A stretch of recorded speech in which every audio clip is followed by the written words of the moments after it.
first of all, I just want to kind of get a bit of a makeup of the audience. So out of everyone here, who here is a founder of a startup? Well, lots of you. You're all going to get loads of value out of this. Who here has an idea for a startup and hasn't quite kind of got there yet?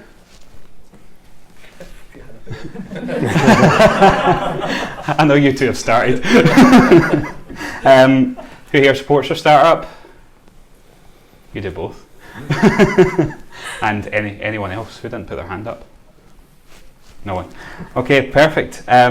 So of the founders that are here, how many of you think that you've achieved product market fit? We have 2. Okay, I was hoping there was more of you. Oh, and you've not got a startup. Okay, perfect. So I'm just going to introduce Mark a little bit. Mark's got an incredible CV.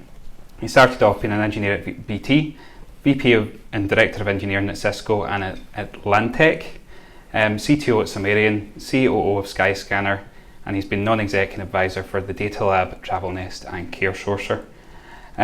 So Mark, welcome, first of all. Thank you. It's quite an impressive CV.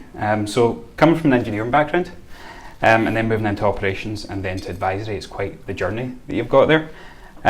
What are some of the learnings that you've taken from each focus shift, and how hands-on are you as a non-exec, and how difficult is it to kind of sit back sometimes, especially when founders don't take good advice? Well, I'm not hands-on enough to get this microphone working, so I'm going to swap with you. Swap with me. And how's that? I think good. And I should say, Jude said I've come all this way. I've come all the way from Woodlands, so I can't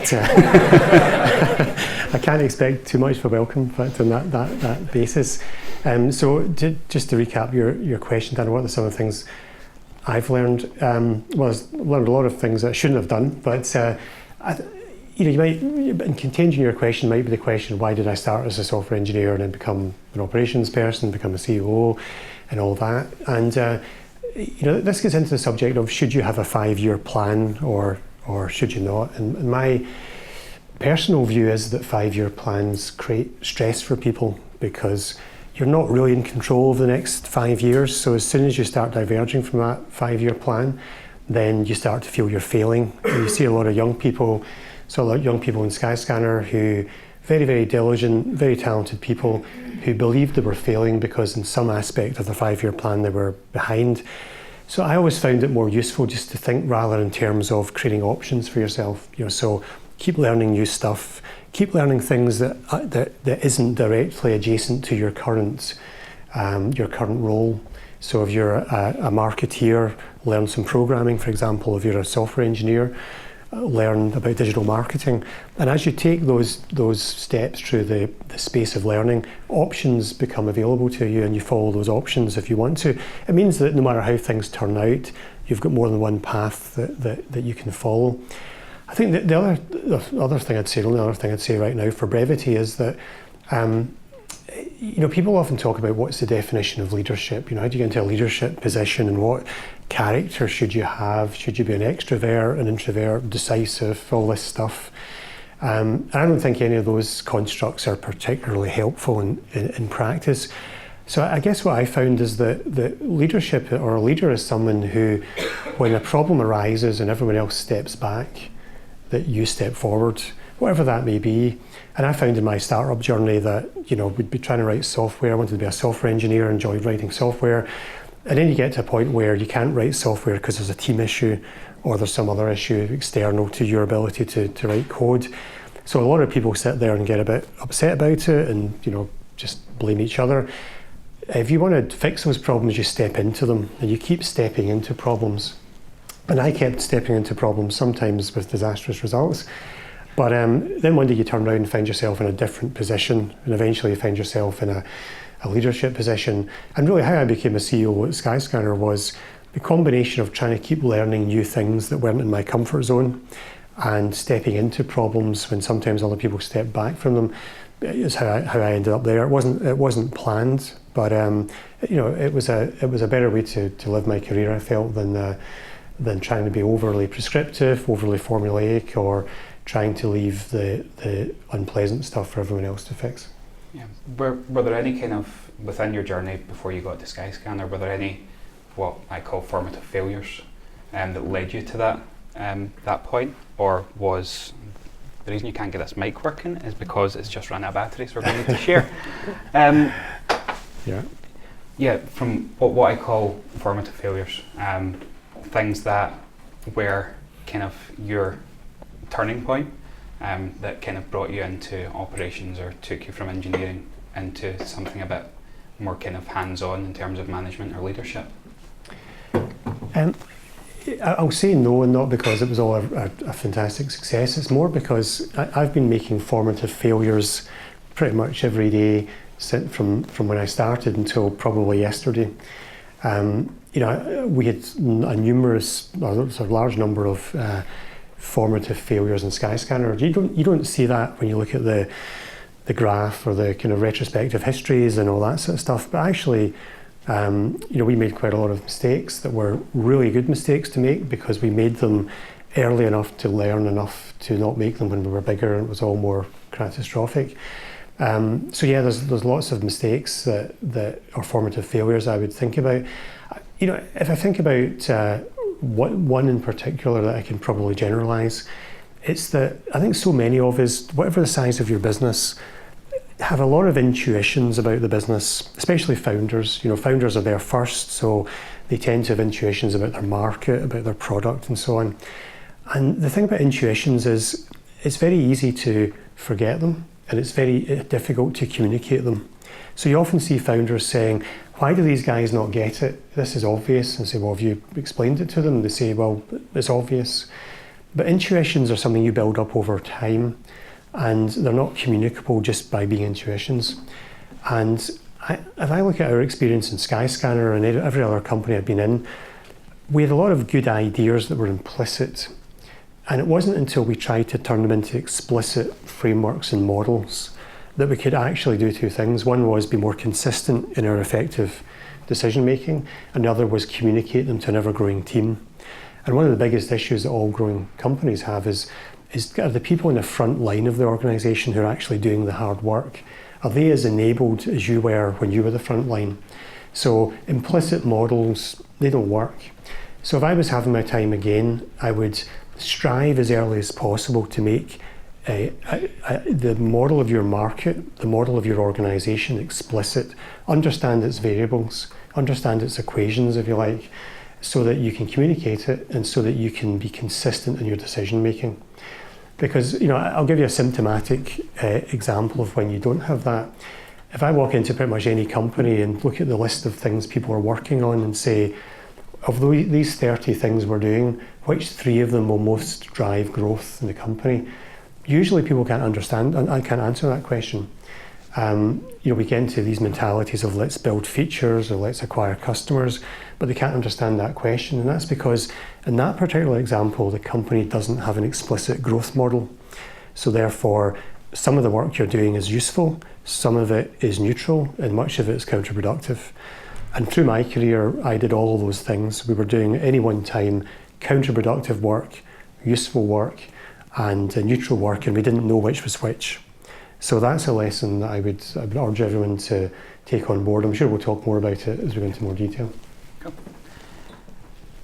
So that was a fantastic introduction into kind of what you've done to this point in time. So I want to shift the focus a little bit to startups and kind of pre-product market fit startups. So first of all, what does product market fit look like to you? And secondly, do you agree with the theory that product market fit is when you know that you've got a product that grows exponentially without marketing? And that's the famous one of the Andreessen Horowitz quotes, isn't it? So I don't agree with that statement, and I'll tell you why. 2 words: Farmville. Do you remember Farmville? Is everyone old enough or young enough to remember Farmville? Had exponential growth, didn't need any marketing because word of mouth shared it, lasted about 4 months, and then it collapsed because it wasn't really a product that product market fit. And we're often looking for simple, instant formulas that say I've got product market fit if the following is true. Now what that statement, I've got product market fit if I have exponential growth, means is 2 things if it's working properly.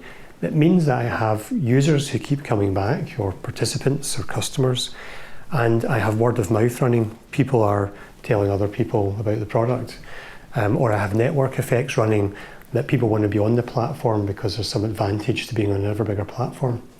But you can have brief, temporary exponential growth without any of those things being true. So the key here is it's the temporality of this. It's, do you have sustained growth over a long period of time? And another way of putting that is that product market fit is not an event, it's a process. So it's not like, at 2:14 Eastern Standard Time, we achieved product market fit. It's not a Skynet moment when the thing becomes self-aware and off it goes. It's a process. Now, why is it a process? Because if you come and use my product once, do I have product market fit? No. If you come back and use it twice, do I have product market fit? It's difficult to say. If you form a habit around my product, so that it becomes part of your life in some way, be that at work or at home or something else, then I can start to assert that at least with you, I have product market fit. And if enough people form a habit around my product, I can start to make claims about product market fit. And if they like it so much that they start telling their friends, and if I can then stimulate that ease of which they do that, which is a lot of products doing, like Dropbox, financial referrals and all that sort of stuff, then I've got product market fit. So you won't know you've got product market fit if you're striving to make it an event. It's a process, and you need to organise your company around detecting that process is happening and optimising for that process. Now, to give you one example of where we often go wrong on this, think about how you get product market fit. It's something to do with acquiring customers. It's something to do with their activation experience, their onboarding experience. It's something to do with bringing them back and getting them to just get over that threshold where they start to become habitual about your product. It's remarketing to them. It's asking them, reminding them to come back on email and other feeds and so on. It's looking at the metrics that tell you what your habit metric is. So that touches on a whole bunch of skills, sales, depending on your business model, marketing, digital marketing of various flavours, software engineering, data science, to name but a few. So in an ideal world, what we would do is on our wall in our office, we'd put that process of I'm a potential customer through to I've formed a habit, through to I've maintained that habit, through to I've told my friends, etc. That'd be on the wall in all its detail, and the teams would organise around that process. But what we tend to do in a company as soon as we start to grow it is identify by function. Well, I'm an engineering director. I'm a marketing director. The engineering director sits there, the marketing director sits there. I'm the commercial person around here. I sit over here and I talk to commercial people. So I'm being slightly simplistic, but it's amazing how quickly a company goes from being focused on the golden process of customer retention and growth and becomes focused instead on functions, because that's how we self-identify. Now think about that process I've just described. It cuts along like this and functions go like this. So the best way to stop a company being successful in the process of product market fit is to start to put functional barriers along that process. It's just one of the ways we screw this up. But to me, in summary, product market fit is a process, and you've got to optimise for that reality. It's not an event. It's not a sort of flash moment where suddenly we've got it. The problem is we're seduced by the simplicity of, and then I got product market fit. So we want to tell our investors we've got it. We want to tell each other we've got it. Investors want to believe we've got it. We find any metric that looks convincing, and that's our product market fit metric. And the sad reality is, if you walk into pretty much any incubator anywhere in Britain or Europe or beyond, any one time, probably the majority of the companies that are scaling with investment money don't have product market fit, and eventually will come crashing down. Not quite as quickly as Farmville, but in a geological time scale, it all looks the same. Okay. So I want to go back to that user journey that you were talking about, and those individual pieces specifically. So let's say you go through your user journey and you create that viral growth within that process. How do you test those individual parts of that user journey process to make sure you're on the right track? And secondly, what's your thoughts on, I mean, I'm sure you can correlate this to an experience you had with Skyscanner, product channel fit as a kind of a route to failure? So the first part of that question, Dan, it gets back to my earlier comments about trying to get an explicit model of what you're doing. So here's an example. This term viral growth. Now, I'm not going to do this experiment, but does anyone disagree that if I was to ask everybody to write down what viral growth means, I'm putting aside any medical issues, I can edit that one out later. In the kind of business sense, write down your definition of viral growth and stick it in a box, and we'll compare how many are the same. And probably we all have very divergent views of that. Now that's a problem, because if you're trying to, as a team, work to viral growth and we don't really agree what it is, or even have the discussion to just find out we disagree, we all just nod when someone says viral growth, it's going to find it very hard to optimize for it. So it goes back to this need to with your growth model, you've got to have an explicit model, and you've got to define what you mean by viral growth. So I would recommend the best source of learning on this is the work that the Reforge group is doing. It's a Silicon Valley-based training company.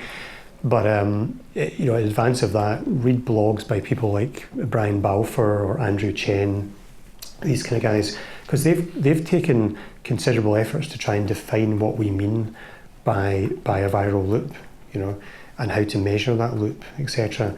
And looking back in Skyscanner, we undoubtedly had viral growth. We had a loop that the Reforge guys would call it's a subvariant of a type of viral growth, which is social capital driven viral growth, which is I'm telling you about Skyscanner because then you'll think I'm a good person because I know about this product and I'll get social capital from it. If we had known we were in a social capital viral loop and mapped out all of its steps much sooner than we did, we'd have striven to drive that loop, to accelerate that loop. Because we'd have vague awareness it was out there, but we didn't really know what it all meant, and we didn't really have the same definitions, it was hard for teams to really drive those kind of loops. So in summary, I'd really recommend that you sit down with your team, or if that's just you yourself, and try and draw your customer journey. That's one half of your growth model. So what does it mean to acquire? What does it mean to form a habit? How do I keep people in that habit? How do I encourage them to tell other potential users? And the other part is to sit there and say, what viral or other types of loop exist? And loop here means the output of that loop can be reinvested in its input. For example, if I write a blog on LinkedIn, and thousands of people do that, and they get indexed on Google, and people who have never used LinkedIn search for organizational design and find my blog and come to LinkedIn, some percentage of those people will sign up for LinkedIn, and some percentage of people who signed up will write a blog, and the loop goes round again. And LinkedIn is a great example of the power of loops, not just viral loops, but all types of growth loops, because LinkedIn's a job site. It should be visited once every 3 to 5 years by people when they move job, but people go there every week because they've layered so many loops. And I find it very striking, actually, if you want to see the difference between having explicit growth models and not. If you wind back before there was a LinkedIn to when there was a PayPal, have you ever seen that photograph on the internet of the PayPal mafia that I think Wired magazine took? And it's not got Elon Musk in it, but he was obviously away doing something else that day. But they had everybody else who was in the company at that time, who was then going on to be successful again. Reid Hoffman with LinkedIn is just one of many, many examples. And what they did in PayPal is they were explicit about growth models, explicit about growth loops, explicit about retention. And as they joined other companies, they took that sort of science with them, albeit it was in its early days then, but they took that with them and were successful again and again. And if you compare that to the random implicitness that most of us have, which is, I'm not quite sure how viral growth works in my business, so I don't have a content loop, and I didn't really think about it, and we don't agree in the terminology anyway, it's not surprising that these people are successful. And the biggest thing we could all do here tonight is go learn about growth models, is get an explicit growth model in our own businesses, and then maybe we'll be reading about a new kind of mafia in the positive non-violent sense. The Scottish Mafia. I'd just like to take this opportunity to kind of open it up to any audience questions, because we're about to kind of move on from product market fit. Is there anyone got any kind of burning questions on that topic? Don't be shy. Oh. I was going to ask you if there's any such thing as a viral loop of failure rather than growth. If there is, have you had a personal favourite in that? Well, you could answer this question, everything from the philosophical down to the product level. The thing is, most loops of any growth loop, be it a viral loop is one where basically users attract users. So that's the definition in the most simple terms of a viral loop. A content loop is one where it's the content that's the limiting factor, not the people. Another type of loop is a sales loop or a paid loop where you're using money to buy ads or hire salespeople who attract more users who you can get money from to buy more ads.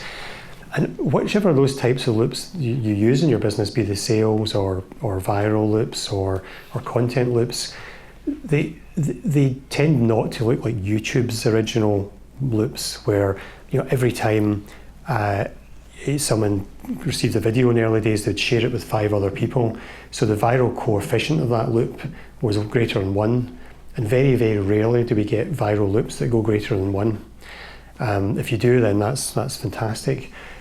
Usually we get viral loops that have a viral coefficient of less than 1. What that means is that for every 1,000 users who are signed up by normal means, that loop will attract less than 1,000 users in its next iteration. But that's not failure, because let's say my first iteration gets me 700 users, the next one gets me 400, the next 200, the next 100. The total extra users I acquired for free from that loop is maybe 2,500. So it's not failure when it's less than 1. But if it's much less than 1, so that you try and run your loop and you get 2 users back the next time, that loop hasn't worked. But you can try and improve it. So again, why I go back to product market fit is not an event, it's a process. Pretty much every viral loop or content loop or sales loop that you launch on day 1 will be not performing very impressively. And the job of the team together, the engineers, the marketeers, the product people, the data scientists, is to drive up the viral coefficients, etc., of those loops. And if you know that's the game, as LinkedIn did, as PayPal did, then you will have your team configured around that problem, and they'll improve that and get free users for you. If you don't know that's the game, that's the real failure. And consider now that the days where you could grow a business successfully and profitably on Google SEM, for example, or Facebook ads, that's long, long gone. We need to think now about these channels as secondary channels. The paid marketing can bring people to your site, but we really need other ways of getting users somehow to refer other users. So that's the game now, and that requires you to organise as a team around that task, not around your function. And if you get that right, then you're far less likely to find loops that fail. Perfect. So those secondary channels, how do you determine what they are? And do you need to kind of go through any tests with them to make sure that they are the right fit for your business? Yeah, I think it's very important not to just pattern match on businesses that are a bit like yours. So number one, so because it's working for those people doesn't mean it's going to work for you. Secondly, in my experience, which is not vast in this particular area, but in my experience, usually there's 1 or 2 channels that will work well for you, and there's only 1 or 2 channels you've got the bandwidth to even optimize for, and the rest will be like a power law. They'll be collectively 2% of your traffic. So I think it's better to try and get really good at one channel. If it's not working, move on, obviously, but don't try to get really good at 20 channels in your early days. Doesn't work too well. But paid channel marketing these days is an expensive, difficult to sustain game. So getting some other inherent virality into the product is really helpful if you can possibly get it. I remember reading a long time ago something that was really helpful for me in Skyscanner, which is that half of your product is the code you write, or however your product configures itself. The other half are the platforms that you sit upon. And if you don't know that, you'll underperform. And to give you a real example of that, in Skyscanner's early days, SEO was our main way of getting traffic, and this was in the early days of SEO, and the founders did a great job with that. I remember many years later, we were putting tons of effort into optimizing our homepage with different buttons and colors and graphics of places to go. But half of our traffic was coming in on those SEO landing pages. People say, I want to fly from Glasgow to Dubai. Those kind of pages, being a page for pretty much every combination of flights you can imagine, but they were out of date. Now, we had decided that SEO was a marketing job, so the marketing team owned those pages, and the engineers owned the big backlog of core features to build. So what happened? Well, those pages became more and more out of date. The marketing guys couldn't change those pages because they didn't have the coding skills, and you can't manually create 2 million pages per market. You can't do that. And the engineers were too busy doing proper core feature work to be bothered with these namby-pamby. Oops. I've just become radioactive. Someone's obviously from Skyscanner trying to stop me saying this. But our engineers couldn't spend time with these pages that I might abandon this microphone. That that weren't exciting. I'm going to abandon it. So I'll talk a bit louder. So the problem there was that we didn't realise our product was 50% those boring landing pages, and that our engineers should be spending as much time on those as anything else, or we should have trained our marketing folks to be able to automate those pages. So for a few years we lost growth, and once we realised that hair product is actually 50% our code and 50% the channel we've built for, that's when we started to do a lot better. So it's just amazing how, in retrospect, you can do really dumb stuff because you didn't put an explicit intellectual model of how you grow as a business. So as the guys at Reforge put it, the first question you should ask yourself is, how do we grow? What's the answer to that? And everyone should have the same answer. Okay, so I want to jump around a bit here because I've got a list of questions, but you've just kind of addressed something that I want to go to later on, but I'll come to that now. You spoke about that kind of cross-functionality in teams, and you spoke about the engineering team owning something, the marketing team owning something else, especially in a kind of original founding team or initial founding team. How do you kind of work out how that cross-functionality works, and how do you make it up to begin with? Mm. So it's actually, it's very, very easy. The easiest time to run a startup, assuming you don't run out of money, which is never pleasant, of course, is when it's the founding team together. It's just so easy. It might not feel easy, but it's so easy, because think about the conditions. You don't have to worry about organizational structure. Everybody kind of owns everything, and there's so few of you that works. You're all a bit adept at each of the areas you have to be. Communication is easy. You don't have to arrange a meeting to communicate, it just works. So in the early days, it's hard to screw up configuring yourself for getting all the bases covered.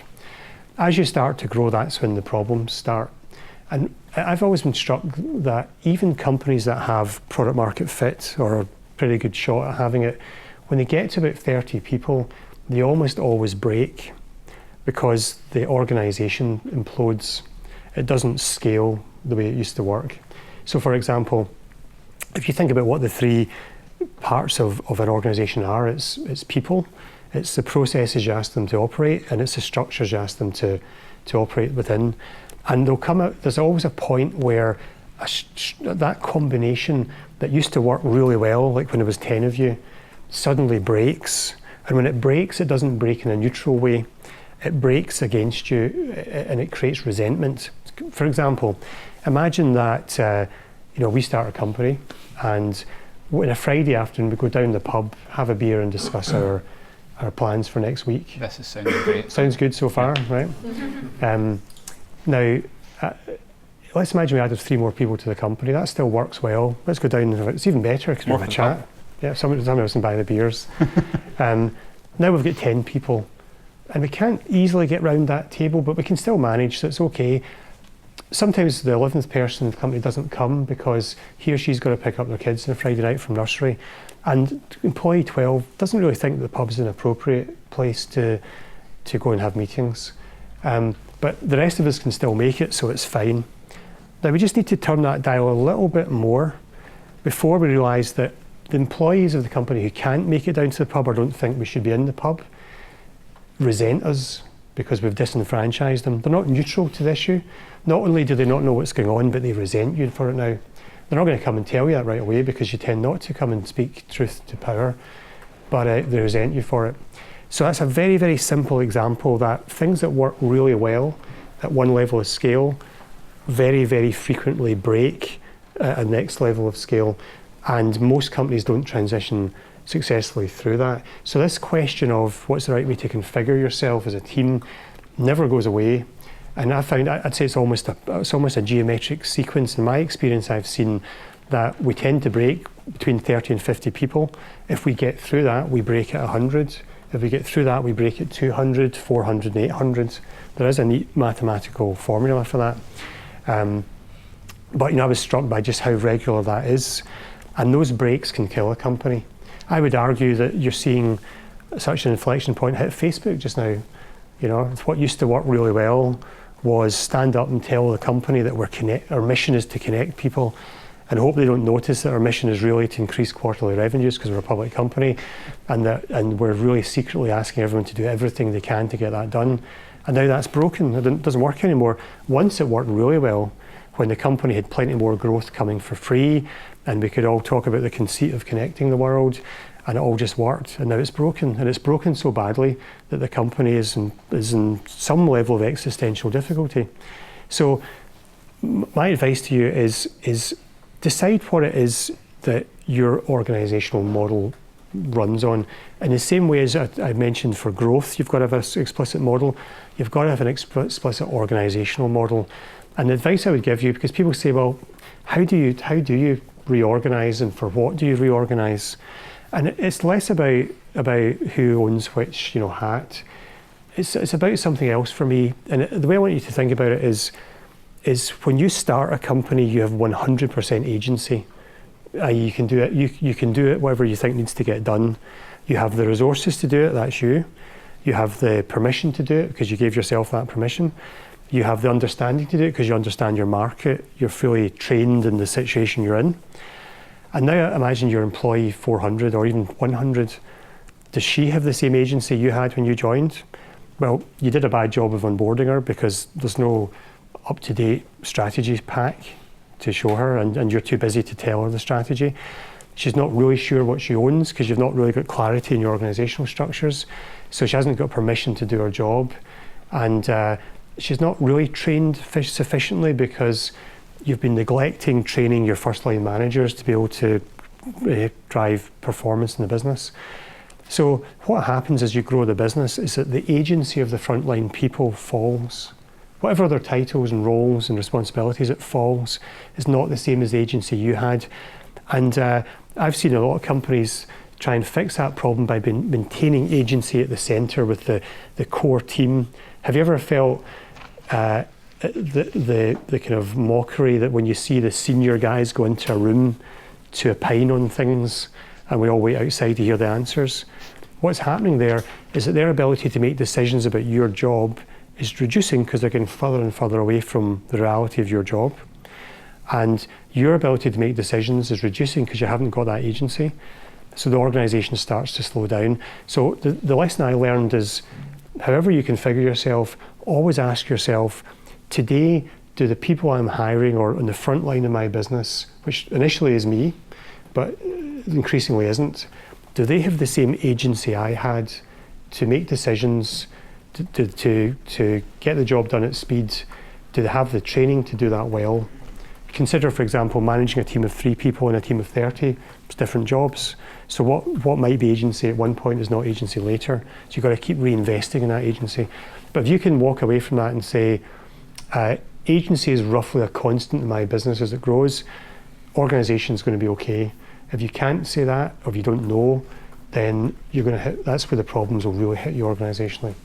Okay, so I want to take it back a little bit to kind of when you were talking about it starts to break at 30, then it'll break at 100 again. How do you start to recognise where it breaks before it breaks, and kind of action that? And I want to take it back to kind of the founder or the management as a kind of a person. How do you move from that kind of founder to leader and then to the manager as a company grows, and how do you manage your own personal development and the personal development of your team as well? Okay, so two very good questions. So on the first question, how do you know where to look and where to start? This gets back to the question of what metrics matter in a business. Now, metrics are incredibly important in two ways. You can have too few of them, in which case you don't know what your customer retention metric is, for example, and you can have too many of them where you can hide any sin in plain sight amidst all the metrics. So you see many companies with big metrics packs that are still somehow declining and nobody knows why. So I think about the right metric for organisation is one that rarely appears in any board reports, and it's frustration level. Let's imagine that you'd have a frustratometer, and if we don't have one, then I'd recommend someone here starts a business to make one. But imagine you had a frustratometer. You could walk around your office and say, these guys are frustrated. They didn't used to be frustrated. Often your best people, remember, get frustrated most and first. Why are they frustrated? It's usually because something they used to be able to get done, they can't get done anymore. So frustration is your best leading indicator that you've got organisational problems. Now, we don't have frustratometers, so what do we do instead? Well, what I tried to do in Skyscanner was stay as close as possible to the front line of the business. Now, what does that mean? It means, for example, every week when the company was smaller, I would try to meet individually with a few people from jobs, from arbitrary areas across the company, to ask them what they thought of the company, to encourage them to moan to me about stuff. Andy Grove from Intel, one of the legendary CEOs of the Silicon Valley, he had a saying which was, look after your Cassandras. I don't know if you know who Cassandra was. I think a Greek mythological figure who was gifted with the gift of being able to see the future, but cursed that no one would believe her. So he wanted to look after his Cassandras. If people were saying to him, this isn't working and I don't think this is right, he encouraged those people rather than try to deny them a voice. Yes, you'll get an naysayer every so often, and you've got to be smart enough to know the difference. But I found that staying close to people, and as a business grew, I would change that to, we're going to have everyone born in September. In September, I meet with them and ask them about the business. And at first, people think it's a trap. It's like that scene from Watership Down. The council is merciful and so on. But going to sack everyone born in September. yeah. But you eventually build a level of trust with people that you actually really do care what they think. And I'm not suggesting that people on the front line of your business are as equipped as you, who sits in board meetings and talks strategy all day in those areas, but they're much better equipped than you are in their areas, and that's something that management often forgets.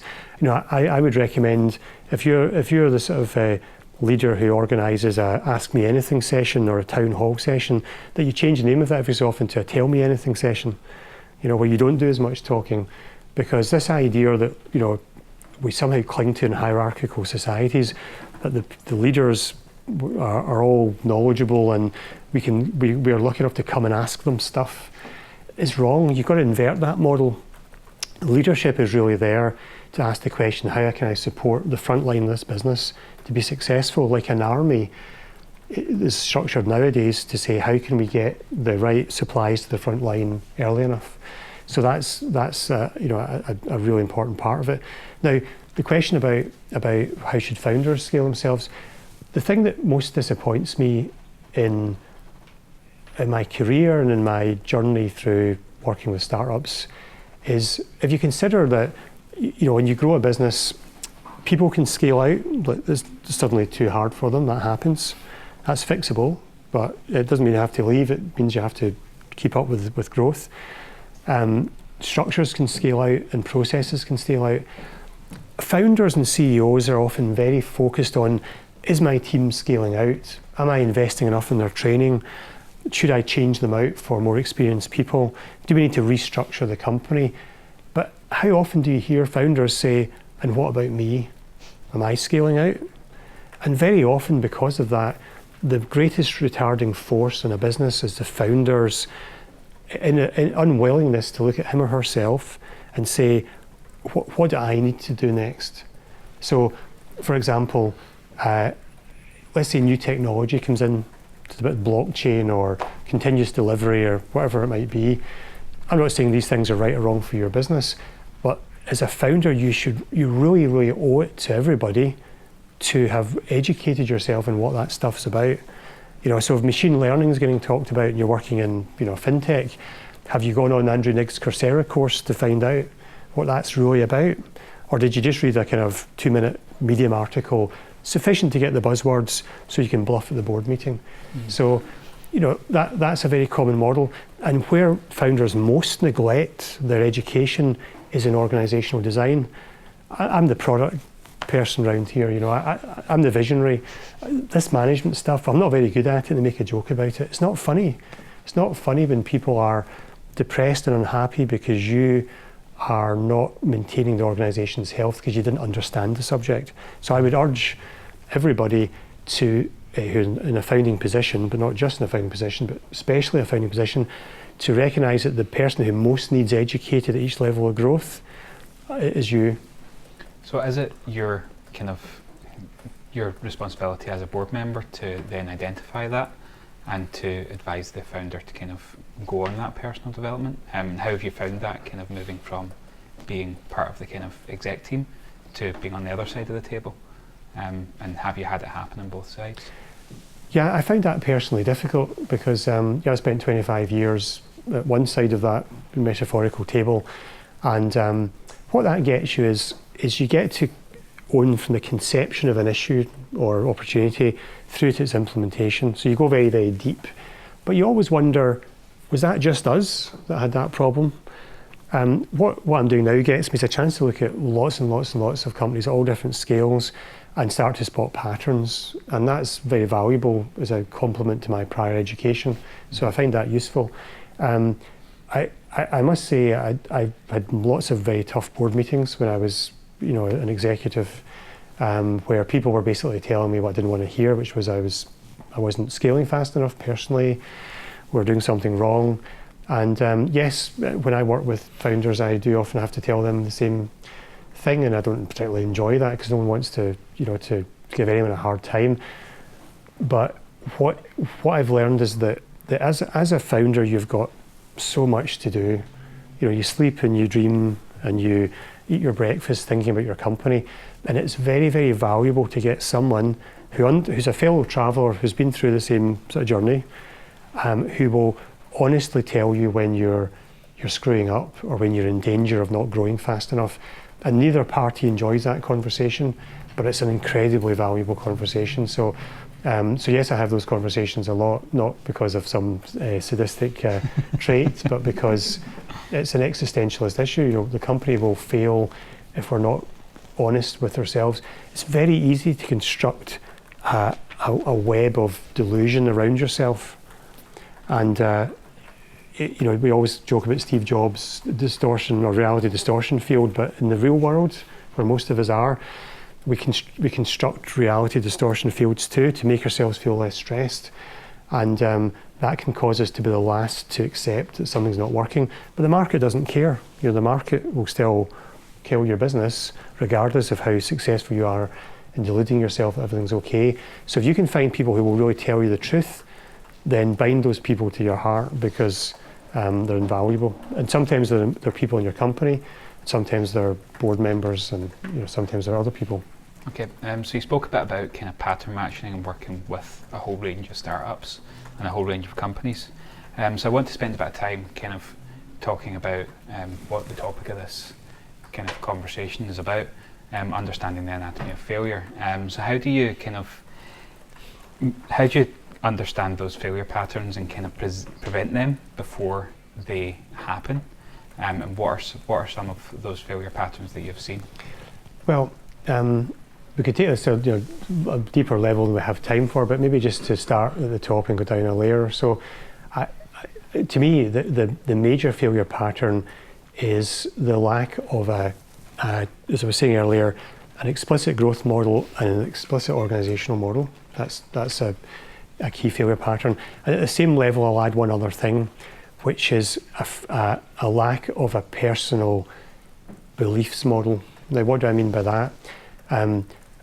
I've found in the founders I've worked with, the greatest value they have, when I was working with Gareth, for example, at Skyscanner, a huge value he had was he had a set of convictions about the product and the market that the rest of us didn't have because we hadn't been working on the product as long. And those convictions were things like, we will always forego short-term revenue for long-term customer satisfaction. Now, that sounds like a very worthy goal until you realise that sometimes it means you have to go to your board and say we're going to cut our forecasts by 10 million because we think it's better for the customer if we don't over monetize that thing. So these convictions get tested.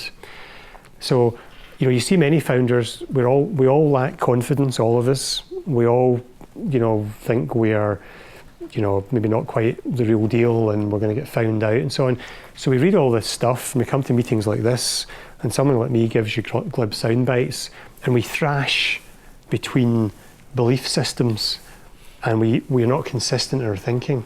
So a founder needs to be able to change direction for sure, but if he or she has a deeply reflective on set of core convictions about their market and their product and about how to run their company, then they'll be much better at steering the company. I'd say in Skyscanner, Gareth owned those for the product and I inherited those ones, and I owned those for the organisation. My belief was that everybody puts a limit on their ability level, which is far below what it really could be, and that your job as a leader is to try and take off those shackles on people.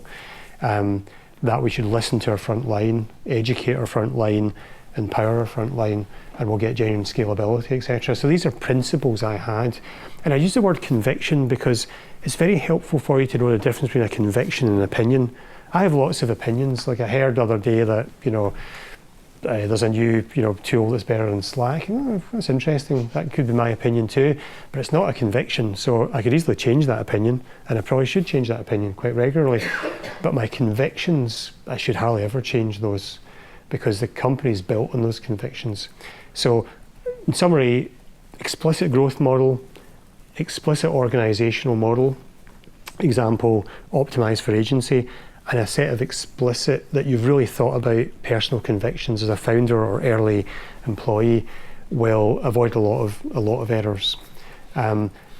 After that, I think I'll just give one example at the level down, which is a failure to come to terms with the right metrics. And I don't want to patronise this audience, who I'm sure is very aware of these things, but just some simple examples. You've heard the old cliche, don't make the measurable important, make the important measurable. That's a very, very good cliche to think about. I see board reports with charts in them. So why have you got this chart in here? Because we can measure that. Okay, so it's really important that you build and invest in metrics. It's really important that you've thought about what they are and that they tie to your growth model, because so many people are steering the ship. I mean, you wouldn't try and sort of sail a ship from the UK to America by looking at the level of Coke that was still left in the vending machine. As long as it was high enough, we're doing okay. But there's an awful lot of businesses are steering by those kind of metrics. So that's a very, very common mistake. And we find reasons not to do stuff. I haven't got any data scientists, but here's news. We're all data scientists. I don't like the word data scientist because it makes us feel that we can't play, because I'm not a data scientist, but spreadsheets are spreadsheets, right? Get some important data on there. And the final thing I'll say is speed of iteration is incredibly, incredibly important. When I joined Skyscanner, we were releasing software once every 6 weeks. And when I left it, I'm not taking personal credit for this, it was other people who drove these agendas. When I left it, we were releasing software sometimes hundreds of times a week.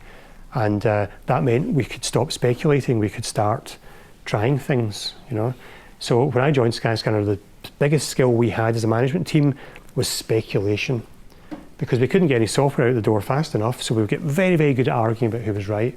And that's not a useful skill. So the business transformed itself over time where we could test ideas super quickly. And if something wasn't working, we could stop doing it and do something else. We had to invest a lot of infrastructure, a lot of time in that. We had to refactor all of our code and take 6 months out so we could release code independently. We had to put dozens of engineers on building a release pipeline where we could drop code in and have it automatically tested and onto the site for fractional testing with users. Huge investment, but after we'd done that, we could go much, much, much faster. So I would urge you to always, at the appropriate point, think about, can we move at the speed that recognises the uncertainty we're navigating so we can try stuff out. But don't use that as an excuse for not having hard conversations. Everything's about balance. I hear people say, well, Dan, are you sure that's going to, why don't we test that? And the translation of that is a effing stupid idea, but I don't want the confrontation with you, so I'm going to ask the business to waste time and money testing that so we don't have to have this confrontation. I've been very guilty of saying that a few times, I'm not going to lie. Well, it's easy to fall into these traps. So it's about balance, but speed of iteration, but principled debate, is the balance in this case. So there's many other examples, but if you can get your models in place, get your metrics tied to those models, try and get your organisation agency optimized, try and get speed of iteration into that business and have principled discussions, and don't shirk those discussions. Don't shirk confrontation, because confrontation is a constant. A confrontation must be had. You can have it now or you can have it later, but the confrontation is still coming. So as long as you can get that part right, you're in a pretty good position, I think. Yeah. Before I kind of go into the final learnings from this conversation, because we've been talking for 50 minutes now, I'd like to kind of open it up to anyone in the audience who has either got a question or some learnings from their journey that they'd like to either share or get a bit of advice from Mark on. Yep. I wonder if there's any organisations or organisational models that you would point to that overcame this issue of breaking every 30, 60, 100 people. Does anyone do it well? I think, so the companies that do it well, so just to repeat the question, are any companies that do this organisational growth without the breaks well? I think the companies that do it well are the companies that actually are prepared to change everything to get through them. No company avoids them. I've spent a long time trying to figure out if we ought to be able to anticipate them. I mean, we went through some very difficult inflection points organisationally in Skyscanner. Again, from the outside, it all looked, real easy, but we had been through some difficult times where, a lot of things didn't work all of a sudden, and we had to change almost everything to get through them. And I remember thinking, well, could we have known that was coming? And I concluded that in practice, not really. Hindsight is one of these wonderful tools, but it's not usually available at the time you're experiencing these things. I think the companies that do well, there's any company that's grown to scale, you could argue falls in this category. Google was one great example. But the companies that have done this well have said, once we're in one, let's as soon as possible accept we're in one and start to act to get out of it. And they had some type of focus area to do it. So I'll give you an example of my experience at Cisco. So Cisco, if you remember back to prior to the year 2000 especially, Cisco was the darling of the Silicon Valley because it was selling internet kit to every other internet company. So they were just doing so well. And if you were in Cisco at that time, the stock doubled at least every 6 months. There were millionaires all over the place, and then suddenly that stopped. All the startups failed. Cisco's revenues started to drop, and there was panic in the company. And the management in the company at that time was pretty disorientated. I mean, my boss, who was not the most empathetic character, I remember, he was trying to figure out how should he explain to the team that we're going to have to make some redundancies, and some of those people are, we'll have to pick areas that are less critical. So his analogy stood up in front of everyone and said, when I go home at night, if I've not got enough money, I ask myself, do I fire my chef or do I fire my pool cleaner? And I have to fire the pool cleaner because I've got to eat, right? So this was his way of explaining to us who didn't have chefs or pool men, engineers, how this would go. But at the top level of the company, he was a bit of an aberration, but at the top level of the company, almost immediately after this all happened, they came out with a breakaway plan. They said, if we execute and stay focused on 4 things, the rest, our competitors will fail faster than us and we'll end up winning. And it was things like focus on profitability, not revenue, and a few other things. And they just, every single time John Chambers, the CEO, spoke, he'd say, the breakaway plan, it's these 4 things. Every question he asked people was about the breakaway plan. So they knew that to get through this inflection point, these were the 4 things that now mattered. Didn't matter so much the day before everything broke, but they mattered now. And it was incredibly successful. And I learned a lot from that experience of simple, relentless communication about how things need to be now. And that worked really well for them, my direct boss notwithstanding. Time for one more question. Yep. So, how do you foster synergy between the founders and the co-founders when there's an obvious knowledge gap? And so that's my question. Usually, how do you get them to be on the same wavelength when you're communicating an execution plan of execution? Well, I mean, it's an interesting question because that applies at all levels of scale. How do you get 5,000 people or 1,000 people in Skyscanner's case to, see the same plan and we all get different skills? I think a big part of that is actually taking the time to learn about what each other does around here. So if I'm a marketing person, as I said earlier, get some better understanding of engineering and vice versa. That really helps. It really helps. Don't just be a specialist. I mean, please never just be a specialist. Try to be a generalist too. It's incredibly valuable for companies to have the glue of generalism as well as the ability to specialize. So that's extremely important. So a model some people use is try and be T-shaped. So know a bit about a lot of stuff and know a lot about 1 or 2 things. And over time, you can make the top of the T thicker as you learn more about those things, and you can move the bottom of the T around as needs dictate. But I think everybody has a responsibility to empathize in the business sense with their other team members. That's super important. I think it's also really important to articulate a clear model. So going back to my point earlier, if I'm a sales guy, you're a marketing guy, and Dan's an engineer, but what we do every day is we look at the same growth model and say, what's the viral coefficient on our financial referral loop? Or how's our retention metric doing? How's the habit formation metric doing today? That pulls us together and it starts to make us build an appreciation of each other. One thing I did when I joined Skyscanner, because I felt we were becoming too siloed, was I mixed up the seating arbitrarily so that the sales team was intermixed with the engineering team, was intermixed with the marketing team. And that created issues, but I considered the thing that mattered most is that we gained an empathy for the rest of what the other guys in the company were doing. So these things make a big difference, but don't excuse yourself from the field because you're a specialist in something. The market doesn't care. You've got to be a generalist too. You've got to have a curiosity to learn about other people's disciplines. Yeah, perfect.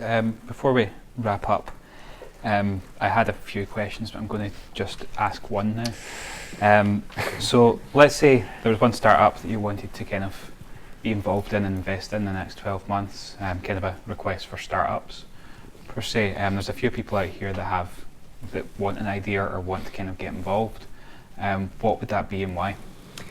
So I'll give you 2 answers to that from different philosophies or different perspectives. The first is that the businesses I get interested in from a investment perspective or from a helping out perspective have 2 attributes. The first is they have founders that I believe can scale, and I don't care how loud their voices are or what discipline or background they're from. I care that they demonstrate to me that they've got the ability to scale, which is go through all the tough learnings and keep reinventing themselves. That's super important. The second thing is that their business has ideally some kind of platform effects. while we're talking here, I can't speak for Skyscanner nowadays because I haven't been there for a few years now.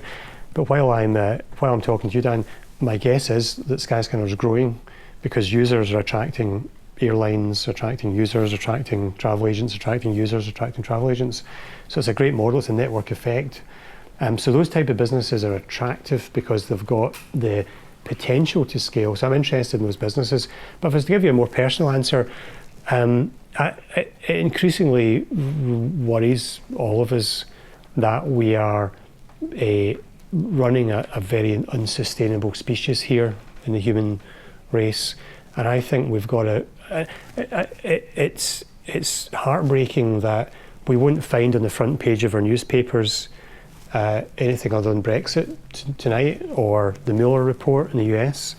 I saw something in one of the newspapers a few months ago which said that the biodiversity was collapsing at an incredible rate. So it was a headline story in The Guardian, or the BBC website, sorry. The next day, what was the headline story? Snapchat introduces cat selfies, I think it was, or cat filters.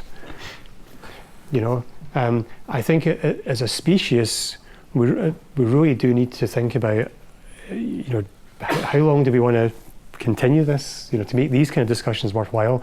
I'd love to see more and more startups that are really trying to do something meaningful, and I would love, to the extent that they have different profit characteristics, to see our society as a whole find a way to support them better. It breaks my heart when I see our tech industry, the Mark Zuckerbergs of this world, celebrating augmented reality, virtual reality headsets, and staying super quiet on the issue of plasticization of our oceans, global warming, decline of species diversity. I'd love to see these companies doing more there, not just ticking CSR boxes and forms. So I'd love to see more of that come out of our community. I do think this country is in many ways something to be proud of, because I think we're small enough to get our act together more easily across government and other public institutions in the private sector. You see evidence of that increasingly. We're in danger of becoming a pretty commonsensical country, and maybe providing leadership to the rest of the world in how that's done, as indeed many Scandinavian countries do. So I'd love to see us start to play increasingly our part in that. Brilliant. So that wraps our conversation up. It's went like a whirlwind. I'd like you all to thank Mark for his time. Thank you.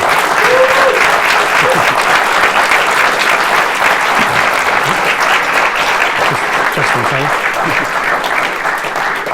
We had one whoop there and I really liked it. And it happened to be the guy with the Startup Grind t-shirt on at the back. To end this, I'd like to kind of thank Mark for his time. Just when you were talking about companies with social purpose, I'd like to thank our partners Brugger, because they've got a social purpose and they've rethought how to reinvest profits back into countries that don't have clean water. I'd like to thank CMS for both sponsoring us and for hosting us, and to Scintilla for sponsoring as well. Our three video guys who have been diligently videoing every single second of what we've been saying. Greg, who's Create Greg on every social media, and he loves to tell you.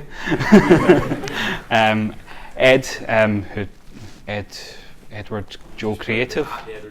Edward Joe, and I'd like to thank Alan as well. What's your social media? Alan G. There you go. So I'd like to thank all of them, the wonderful Startup Grind team, these two people on the laptop who have been tweeting the whole time. Please retweet them. Startup Grind GLA, Michaela and Jude. Johnny, who gives us good woos, and he runs the Startup chapter. Milka, who runs Startup Grind Caledonian. Anyone else I've forgotten? Leslie, thank you for doing a check-in. I'm just looking around. And Link as well. And Simeon. And Simeon as well. Yes, who's Milka's co-director.